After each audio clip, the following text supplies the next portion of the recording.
À l'occasion du rappel à Dieu, il y a maintenant 30 ans, de l'iconographe et théologien Leonid Ouspensky, une exposition de ses œuvres s'est tenue au Centre spirituel et culturel russe orthodoxe à Paris en décembre et janvier dernier, alors qu'un colloque introduit par Madame Émilie Fantak lui rendait hommage.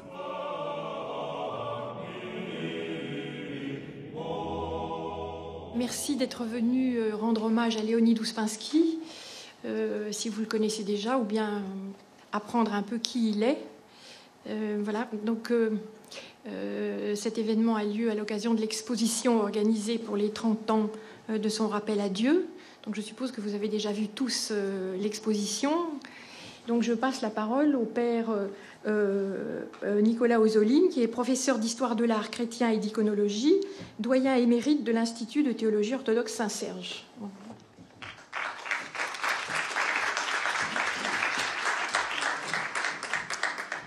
Merci, Émilie. Évidemment, c'est très difficile de parler d'une personnalité aussi exceptionnelle que celle de Leonid Alexandrovitch.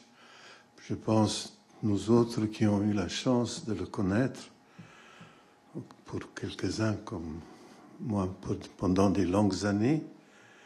Et évidemment, tout ce que je peux dire va être bien pauvre par rapport à ce qu'on devrait dire, mais pour cela, il faudrait quelqu'un autrement plus éloquent que moi. Donc, il y a, hélas, déjà 30 ans que seulement quelques jours avant le début de l'année jubilaire du millénaire du baptême de la Russie, décéda dans son modeste appartement parisien à l'âge de 85 ans, l'artisan principal de la renaissance contemporaine de l'icône orthodoxe, Leonid Alexandrovitch Ouspensky. Les peintres et les restaurateurs d'icônes perdaient leur maître unanimement reconnu et vénéré. Et les théologiens, le fondateur d'une discipline théologique nouvelle qu'il a été amené à créer, vu la nécessité pressante d'expliquer aux non-orthodoxes et aussi aux orthodoxes, et je le souligne, le sens de l'image spécifiquement chrétienne par une véritable théologie de l'icône. Depuis, eux tous, les peintres et les théologiens, ici et en Russie, se trouvaient privés du maître paternel, reconnu par tous comme celui qui non seulement semblait incarner la tradition, mais qui avait su aussi leur prouver son actualité brûlante dans la vie de l'Église orthodoxe aujourd'hui, évidemment.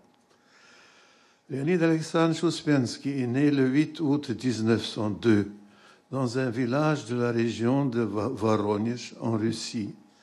Il poursuit ses études secondaires jusqu'en 1917.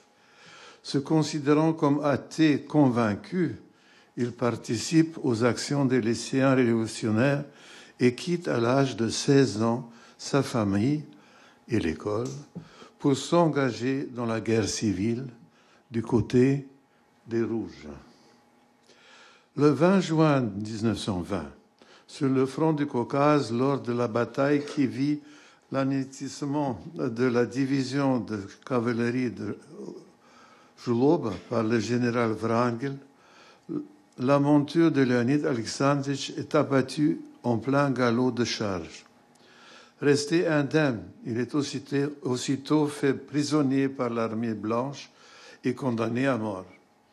À la toute dernière minute, l'exécution est suspendue et il est enrôlé dans l'artillerie blanche qu'il suit jusqu'à la démobilisation de Gallipoli.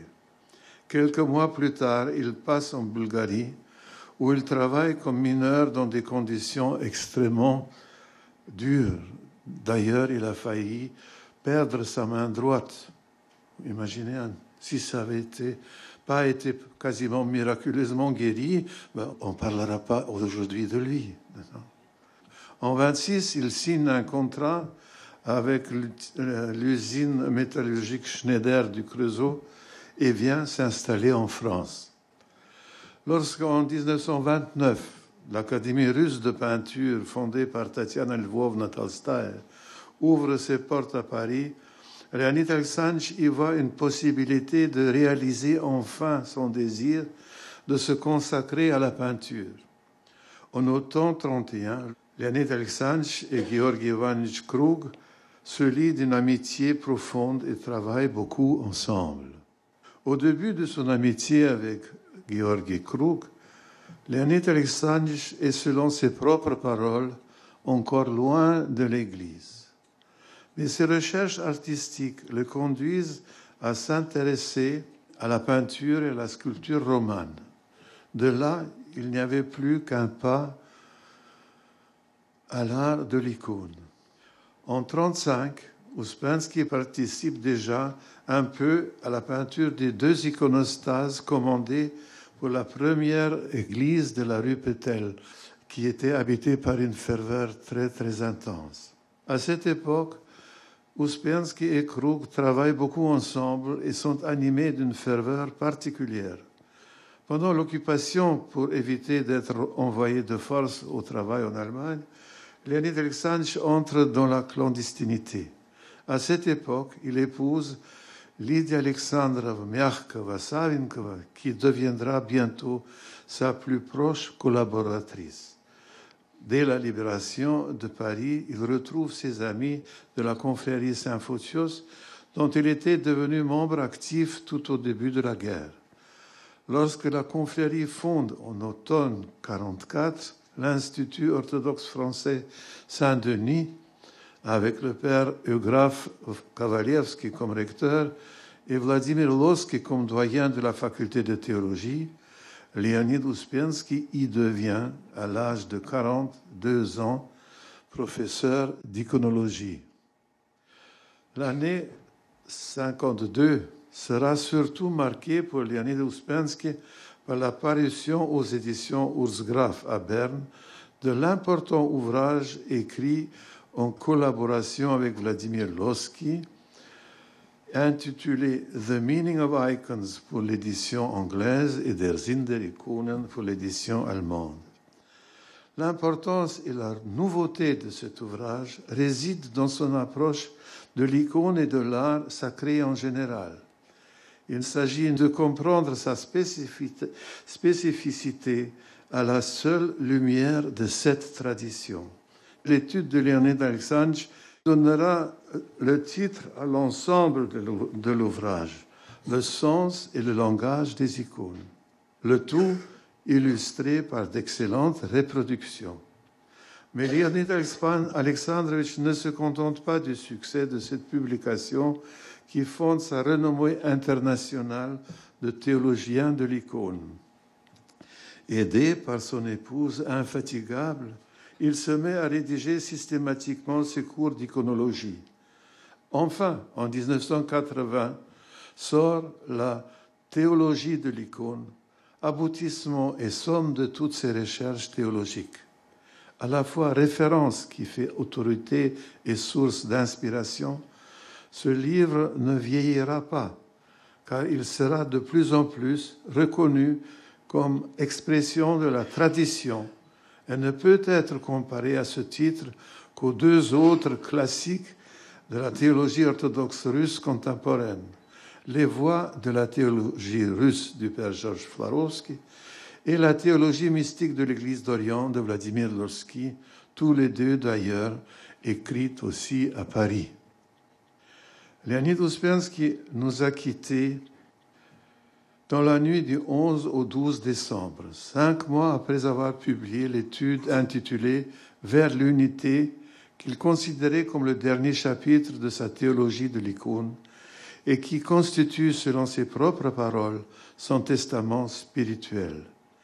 Aujourd'hui, nous pouvons constater que Leonid Ouspensky a été le maître-œuvre de ce renouveau en ce qui concerne l'icône. Je vous remercie.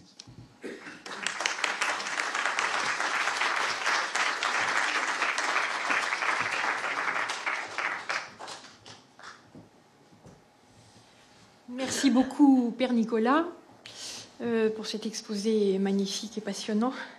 Alors, je vais passer la parole à Grégoire Aslanov, donc, qui est historien de l'art au CNRS, chargé d'enseignement d'iconologie à l'Institut de théologie orthodoxe Saint-Serge. Un aspect méconnu de l'œuvre de Leonid Alexandrovitch, présentation des rares peintures et dessins profanes conservés. J'ai eu la chance de l'avoir bien connu, peut-être moins longtemps que le Père Nicolas, mais quand même pas mal de temps, 20 ans. Et on va pouvoir comme ça feuilleter ces carnets qui sont assez méconnus. Bon, je pense que vous serez tous d'accord, ceux qui l'ont connu, pour reconnaître un autoportrait, ici. Leonid Alexandrovitch était un homme qui avait beaucoup de charme, assez petit, râblé, les yeux très intenses, bleus, les yeux clairs. Le couple Ouspensky aimait beaucoup les animaux, ils aimaient beaucoup la nature, et notamment les animaux. Ils avaient un chat, c'est ce qu'on m'a raconté, qui s'appelait Pouchion, et à la fin de sa vie, il vivait avec un pigeon qui était infirme et qui vivait dans leur petite 2 pièces, le pigeon. Alors, un des peintres que Leonid Alexandrovitch aimait le plus, c'était Daumier. Daumier, qui est un peintre qui travaille beaucoup la volumétrie, et c'est une des caractéristiques, je crois, de l'art, du style même dans l'icône de Leonid Alexandrovitch, c'est la volumétrie. Il disait lui-même, je suis un sculpteur, et même quand il peint, effectivement, c'est sculpté. Un dessin qui est daté, 1934, et donc signé en cyrillique. Vous voyez la force de son trait, les pieds qui sont très très expressifs, de grands pieds assez laids. Un peu de travail à la gouache. Et donc pour terminer, voilà, ce qui est très intéressant, c'est qu'on a le même modèle peint par le père Grégoire Krug, enfin Georges Krug, Georg Evench. Et on sent déjà, il faudrait comparer les deux styles. Vous voyez, Leonid Alexandrovitch, c'est tout volumétrique. Et chez la peinture de Krug est beaucoup plus, c'est des surfaces beaucoup plus ténues, moins travaillées. Et ça, on le retrouvera dans leur icône. Ils ont chacun leur style différent, effectivement. Et autant Leonid Alexandrovitch, c'était une obsession chez lui, le respect de l'anatomie lorsque les plis, donc pour dessiner les plis des icônes, le père Grégoire s'écarte un peu de l'anatomie pour organiser ses plis différemment. Voilà. Je vous remercie. Anne Filipenko, restauratrice d'icônes et de tableaux, peintre d'icônes, professeure d'iconographie et surtout une élève de très longue date de Leonid Alexandrovitch, qui a eu la chance extraordinaire de travailler avec lui quasiment 8 heures par jour pendant combien d'années? 2 ans? 3 ans? 4 ans. 4 ans, donc vous imaginez. Et aussi l'auteur du catalogue raisonné de l'œuvre du père Grégoire Krug, rédigé dans le cadre d'une maîtrise soutenue à Nanterre. Absolument. C'est cette maîtrise qui m'a conduit à rencontrer Ouspensky, à aller le voir pour lui demander de me former en tant que restauratrice. Et il m'a dit, puisque vous voulez être restauratrice, il faut d'abord connaître la technique de l'icône. Je pense que ce qui est très intéressant chez Ouspensky, justement, c'est qu'il y avait à la fois la restauration et l'iconographie. Cette restauration des icônes anciennes, comme il était très connu, on avait à l'atelier de très belles icônes très anciennes, 15e siècle russe, grec, byzantine. Eh bien, nous pouvions voir de visu, toucher une matière ancienne et constater, voir à quel point il y a beaucoup de liberté dans la peinture de l'icône. Qu'il n'y a pas une recette, qu'il y a des styles différents, des approches différentes.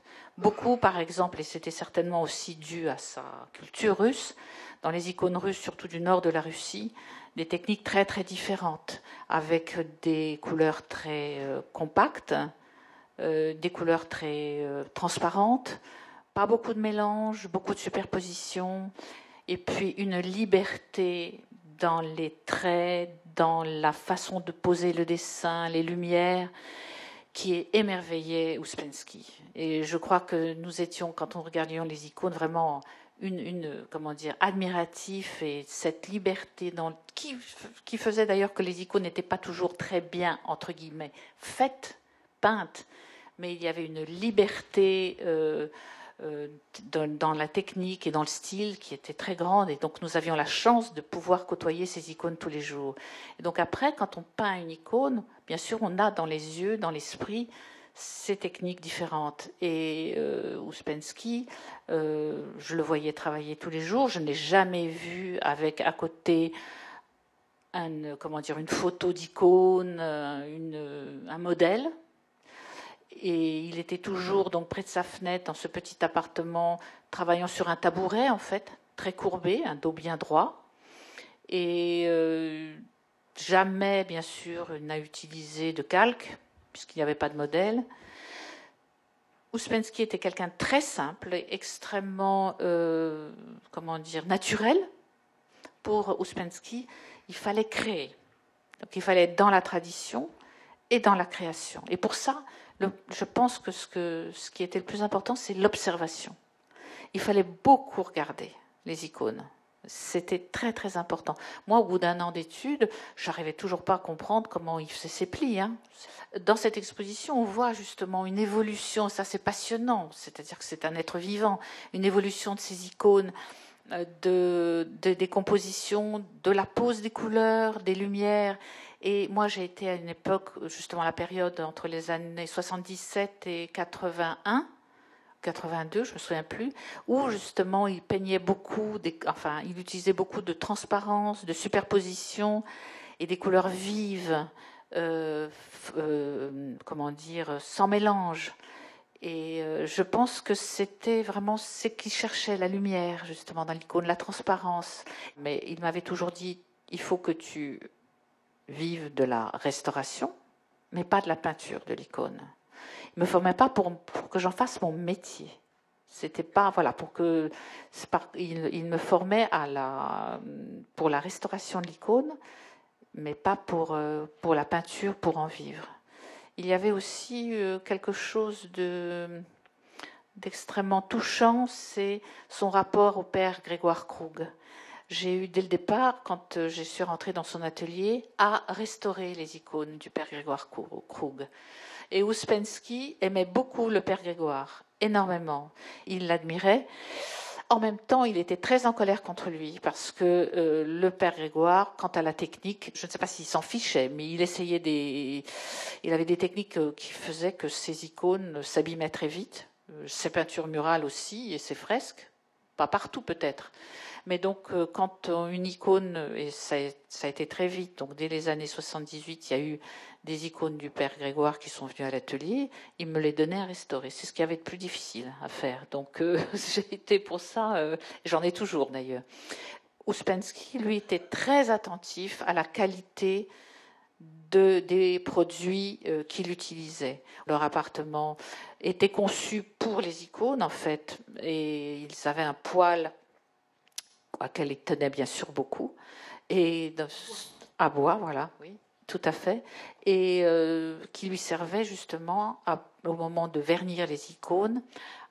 C'est un vernis spécifique qu'il utilisait, c'est de l'olifa, c'est-à-dire de l'huile de lin cuite avec un cicatif. Il fallait réchauffer l'icône, il la mettait sous le poêle, il y avait un endroit, il réchauffait la surface de l'icône, puis il posait l'olifa qu'il remettait sous le poêle. Bon, ça durait à peu près une journée, et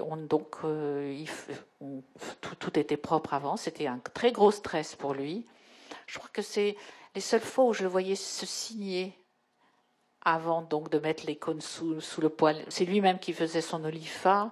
Ouspensky vraiment avait le respect de la personne pour qui allait recevoir l'icône ou l'église, et donc que son œuvre, son icône, dure dans le temps aussi. Pour Ouspensky, que de peindre l'icône, que de vivre sa foi, c'était pas une habitude, c'était tout le temps une remise en question. Il fallait creuser plus, comprendre mieux, vivre bien sûr dans l'église. Et c'était sa force et aussi son inquiétude, et peut-être aussi sa fragilité pour certains. Il se remettait en question très souvent. C'était pas quelqu'un, je ne le ressentais pas du tout comme ça en tout cas, quelqu'un qui se posait comme le maître, l'iconographe, qui savait tout et qui voilà, était au-dessus des autres. Pas du tout, du tout. Après, il y a un exemple que le Père Nicolas aimerait bien citer sûrement. Même dans son œuvre théologique, il y a une évolution. Allez voir l'exposition, si ce n'est déjà fait, il y a une Pentecôte. Et au milieu de l'Assemblée des apôtres, vous avez la Mère de Dieu. Quand on a vu ça avec le Père Nicolas, on a dit, mais attendez, nous on a toujours lu cet article où il a exposé très très clairement pourquoi on ne doit pas représenter... C'est un écart par rapport à la tradition que de représenter la Mère de Dieu au milieu des apôtres. Et on la voit. Mais en fait, c'est un relief qui est fait en 1940. L'article n'est pas encore écrit. Et Léonid Ouspensky est encore en train de réfléchir là-dessus. Il y avait en tout cas un débat au sein de l'association Icône sur cette présence de la Mère de Dieu dans la Pentecôte. Voilà, c'est ce que vous avez écrit dans le catalogue de l'exposition.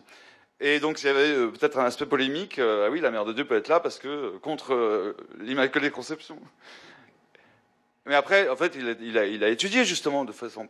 Enfin, il a étudié l'histoire de la représentation pour se rendre compte, et c'est la thèse du Père Nicolas Ozoline, que la place centrale doit être vide parce que c'est la place du Christ, mais celui-ci est monté à la droite du Père pour envoyer l'Esprit. Et donc... Pour fonder l'Église. Oui, pour fonder l'Église, voilà. Et c'est l'économie de l'Esprit Saint qui commence. Donc voilà, quelqu'un qui change d'avis, c'est intéressant. Non, on a des fois pu dire que Ouspensky était quelqu'un d'étroit parce qu'il imposait des choses, il était rigoureux. Mais quand on le connaissait un peu même, on se regarde, comme dit Guy, il avait une ouverture totale sur des questions où on n'a jamais cru que c'était possible pour lui. Donc je voulais tout simplement souligner ça parce que je pense que ça vient de sa bonne compréhension, autant que je puisse en juger, de l'icône, où il puisait cette liberté. Dans les icônes, il la présente. La théologie dans l'icône, comme dans son livre, est d'une très grande importance. Et ça, je pense que là-dessus, il était très, très, strict. Est-ce qu'il y a des questions ?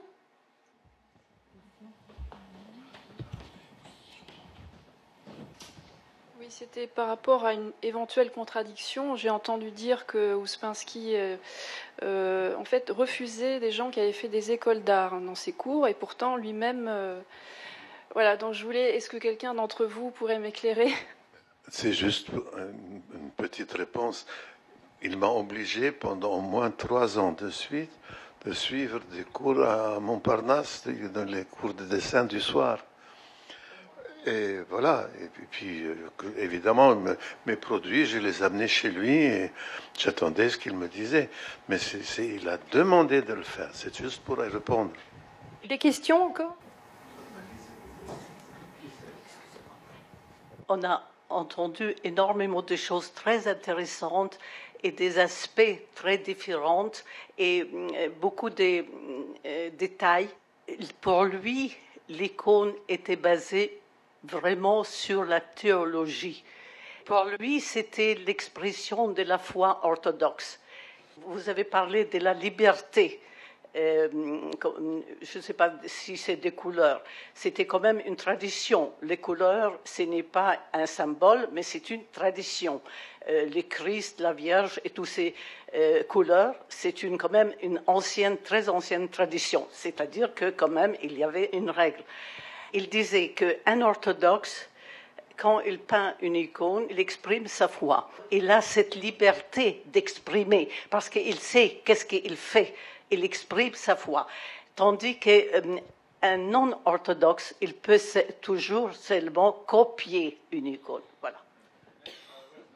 Je pense aussi que Ouspensky était quelqu'un qui parlait peu et qui montrait les choses et qui n'allait pas dans des explications très, comment dire ça, c'était très sobre en fait, et c'était sa vie, il montrait comme, enfin je ne sais pas comment dire, moi quand j'ai été chez lui, il s'est jamais lancé dans des explications théologiques très approfondies. Il me donnait des textes à lire, regarder les icônes, et puis c'était tout. Et puis bien sûr pour lui ce qui était très important, c'est la vie dans l'église. Donc les fêtes, écouter la liturgie, communier, voilà, c'était un tout. Père Nicolas, vous voulez bien conclure ?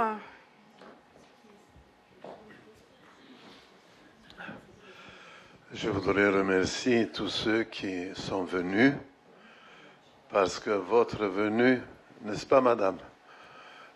Votre venue montre que vous avez un intérêt sincère pour l'icône, et tous ceux qui ont été ici aujourd'hui ont pu se convaincre que pour un orthodoxe normalement constitué est vraiment très importante, et tout ce que nous avons appris cet après-midi montre que pour chacun de nous, il y a encore pas mal de choses à faire. Merci Émilie.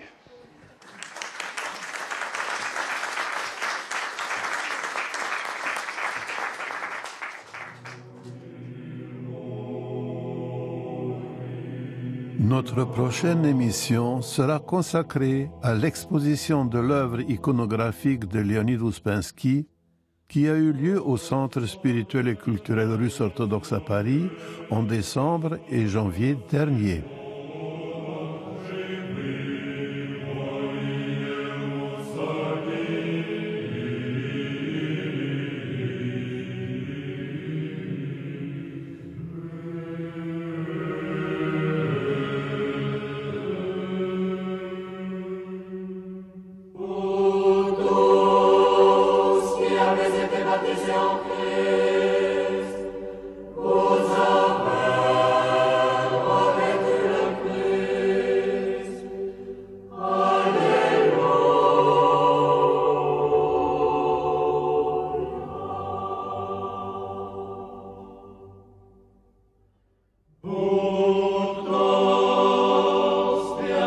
Baptisé en Christ.